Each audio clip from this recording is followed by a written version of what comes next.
Hello, Boston Vig judges. My name is Jason, and I'm the designer of Dynasty, which is a card drafting, tableau building board game set in the Romance of the Three Kingdoms novels. And there are many other Romance of the Three Kingdoms board games out there, but most of them focus on the martial relationship between the three kingdoms, and that really isn't the focus of this game. As I was reading the novels, I really fell in love with the idea that these individuals could, through these really incredible epic feats, shape the course of China as a nation. And while some of those feats are martial in nature, a lot of them weren't. A lot of them were diplomatic or spiritual or miraculous. And so the idea behind this game is you're going to step into the shoes of one of those characters and kind of get to retell your story, your legend, by drafting those legendary actions that are taken directly from the books. And so this is going to give you an opportunity to weave a whole new narrative and maybe change the course of history. And so for the sake of this demo, I'm going to be playing as Zhu Yu. And you see he's got a power here, so you begin with additional scout. He's got a plot phase action, which we'll get to in a second. And then he's got some attributes. And attributes are going to be important for gaining those legendary cards. So the object of the game is to have the most legend points at the end of the game. And so those legend points are going to be represented by this quill. So whenever you see that quill, you're going to get that many legend points. Whenever you draft one of these legendary actions, they're going to have legend points that you'll gain at the end of the game. That's one of the ways you score victory or those legendary points. The other way you score legend points is at the very end of the game. As you play through the game, the power of the kingdoms is going to go up and down based on the actions of the players. And then you're going to gain renown with kingdoms as you do actions that benefited that kingdom. So a lot of the legendary actions will benefit specific kingdoms. And so as you go up on that, you're going to gain these renown points. Now, at the end of the game, you are only going to score legend points for the kingdom that won, that had the most power. So if Wu wins here, I would score 4 more legend points for having 4 renown with them. So that's a big factor that can affect scoring at the end of the game and can really swing games by itself. And so that keeps everyone engaged till the end, because even if you're a little behind in points in your tableau, you might be able to swing the political landscape and take victory that way. And so that's a really fun way to keep people engaged all the way through the game.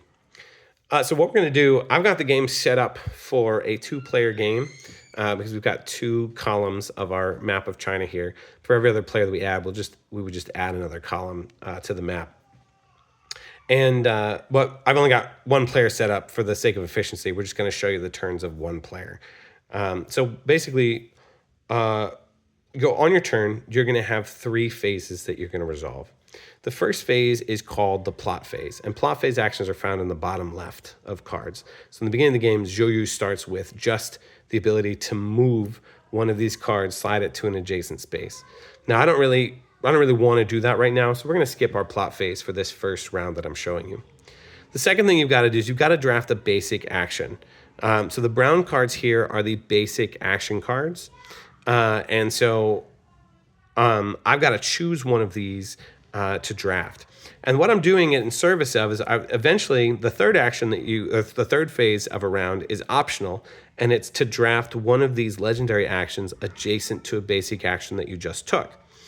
So let's go ahead and look at what one of these looks like right now. So it would give me 4 victory points to get this card, which is great. But unfortunately, this is a very martial heavy card because it's surviving Lu Bu, who's one of the strongest warriors of this time period. And so it's going to take 10 might. These are thresholds that you need to meet in order to be able to draft this card. And right now, I have 1 cunning and 2 might. So I'm not worthless at might, but I'm definitely not ready to take on Lu Bu. So I need to do some more training. So we're not going to worry too much about this card right now at the moment. Let's look at this one. This might be a little more manageable. Yeah, so this has 3 might, 2 cunning, and 0 spirit. So right now I'm missing 1 might and 1 cunning to be able to resolve this card. Now, you might notice this symbol here, the horse. Whenever you draft that, that's going to give you these valor tokens. Valor tokens allow me to make up the difference.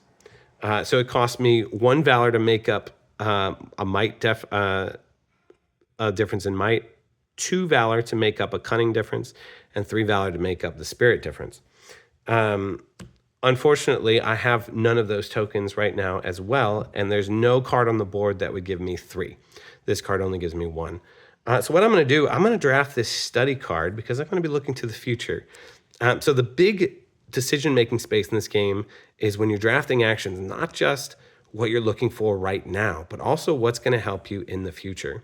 So I'm going to take the study card because what I get is I'm going to get 2 knowledge from that card, and knowledge is going to help me buy special powers later on that can actually enhance some of these actions for me. It's also going to give me this action during the plot phase, and it's going to give me these 2 attributes, which is really what I'm looking for here. And because I had a scout here on Jenye, I'm going to actually get a 3rd knowledge token. So then I've now resolved this top part. So I'm actually going to go ahead and tuck this card. And this is kind of how the tableau building works. So I've gotten to level up Zhou a bit. And he now has a cunning stat of 3. Now, once again, I could resolve a legendary action in an adjacent space to where I took my basic action. But unfortunately, I can't afford that. So that's going to be the end of my turn for now. And we're going to end up refilling the board. So we're going to go to round 2. And in round 2, it starts the same way. So I can, in any order, I can move a card and I can move a unit. Now, I could take this haste action because that's going to give me the valor that I need to make up the difference. Move me up the initiative track 2, give me another knowledge as well. But I want to think about the future too. So I've got some cool options here. What I'm going to do, I'm going to take my scout and I'm going to move him here. So that's my move unit action. And then I'm going to take my move card action and move this legendary action up there. And then I'm going to draft this train action. So what the train action is going to do is going to give me a valor for the card and a knowledge for the scout being there. It's going to make me lose an initiative, but I can afford that. That's okay. And then its plot action is, in each round from now on, I'm going to gain a valor. So that's really great. I'm starting to generate some valor. But the other thing it does, it gives me 2 more might and a spirit. So that's going to be enough to clear the thresholds that I need to draft that Liu Yang card, that card in Liu Yang. So I'm going to go ahead and draft this card, Recruiting of Arrival, because I have the 3 might, I have the 2 cunning, I don't need any spirit, and I've got to lose another initiative. So I do that as well. And then what I'm going to do, I'm not only going to get the victory point when I put that on my tableau, but I get to resolve these actions here. So the first thing that happens is I'm going to bolster Wu. And when you bolster a kingdom, you're going to raise its power. So I get to raise that kingdom's power by 1. I get to raise my renown there by 1. And then I also get to do that kingdom's special action, which is gain another knowledge. So I'm going to go ahead and gain that knowledge right there. And the second thing I get to do is I get to draft a scheme card and place it under one of the kingdoms. So at the end of every act, so once you play 3 rounds, there's going to be a vote on which kingdom fared the best during this act. And the way this going to be affecting it is each player is going to be secretly sticking these scheme cards underneath each of the kingdoms. Now, this is a new symbol. This symbol is called Unrest. When this card is revealed during the vote, that kingdom I put it under is actually going to lose power. So I don't want to do that on Wu because I've already started investing in them. So maybe I would stick this under Wei, and of course I would stick it face down so that, no one knows what I've put there.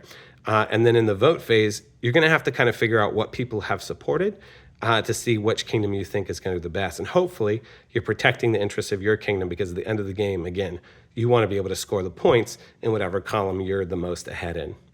Other things that could come up on those scheme cards, this is going to actually increase the kingdom's power when that card's there. So if I'd gotten this, I definitely want to put it under Wu.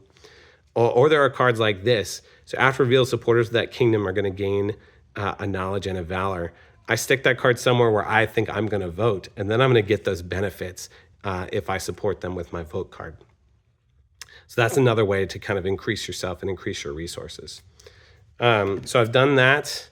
I've done the scheme card, and then I also get 2 more of the knowledge. So I've actually generated 7 knowledge already, which is great. And at the end of the round, I'll have an opportunity to draft new power cards. So for instance, maybe I see something like this. If a legendary action would make you lose initiative, you lose 1 less. So instead of losing 1 initiative for drafting this card, I would have lost nothing. So maybe I'd go ahead and scoop that. So I'll spend 4 of my knowledge, and now I have this power in my tableau as well.